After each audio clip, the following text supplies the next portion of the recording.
श्रीराम भक्त संकट वचन पवन सुत पंचमुखी हनुमान देवाय नमः। दीपम यदि परम ब्रह्म दीपम यदि जनार्दन दीप हरतु मे पाप पूजा दीप नमस्तुते।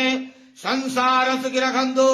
आज मार्गशीर मासर शुभ एकादशी शुभ शनिवार रे समस्त श्रद्धालु भक्त मान को आशीर्वाद करंतु मनस्कामना पूर्ण करंतु कर्म क्षेत्रोन्नति करंतु ग्रहरिष्ठ खंडन करंतु जगतर मंगल करंतु विश्वर कल्याण करंतु आपण नाम प्रकाश करंतु।